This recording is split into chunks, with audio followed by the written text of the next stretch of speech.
ना चाहिए, और उसमें भी अगर भागवत कथा का रसास्वादन अगर सुनने को या करने को प्राप्त हो जाए तो उससे बड़ी सौभाग्य की बात कोई नहीं हो सकती है। और पितरों के साथ साथ हमारे अपने जीवन के लिए भी एक क्या रास्ता होना चाहिए, वो इन दिव्य चरित्रों के द्वारा हम कथा का रसास्वादन करके सुनते हैं। जिसको सुनते हैं फिर उसी का चिंतन और उसी के भाव में हम डूब जाते हैं। इसलिए भगवान की कथाओं का रसास्वादन करने का बड़ा विशेष महत्व है। जब हम किसी का चरित्र श्रवण करते हैं तो उसकी तरह ही बनने का हमारा भाव जागता है कि उसी की तरह हम बने। इसलिए भागवत में कहा है कि मुहुरहु रसिका भूवि भावुकाः, हे रसिक जनों, जब तक इसका शुभ अवसर प्राप्त होता रहे तब तक इसका अनुसरण करें, तब तक इसको श्रवण करें और श्रवण करके इसको अपने जीवन में उतारने के प्रयास करें कि जितना हो सकता है उसको अपने जीवन में उतारें। इसलिए भागवत भगवान का ग्रंथ नहीं है, भागवत भक्तों का ग्रंथ है।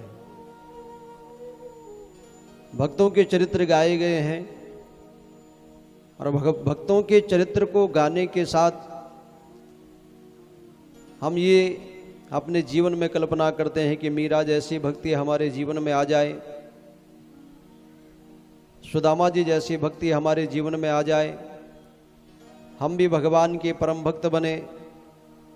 इन भावों से हम जब इन चरित्रों को जब हम सुनते हैं तो उनकी तरह ही बनने का हमारी इच्छा प्रकट होती है।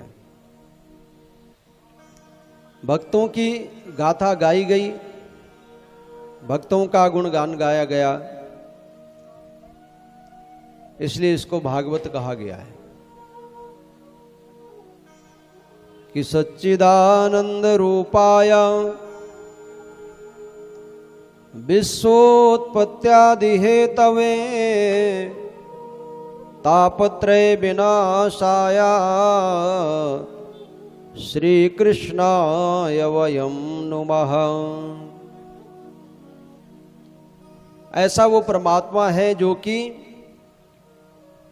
हर समय सत्य है, आनंद स्वरूप है, चित स्वरूप है। ये सब विशेषताएं उस परमात्मा की है, लेकिन उससे बड़ी विशेषता ये है कि हम जीवों पर वो निरंतर दया करता रहता है। हम किसी भी स्थिति में रहें, भगवान फिर भी हमारे ऊपर दया करता ही है।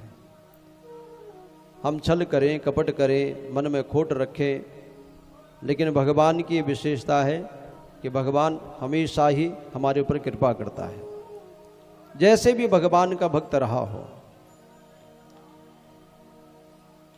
कि तापत्रय विनाशाय श्री कृष्णाय वयं नुमः।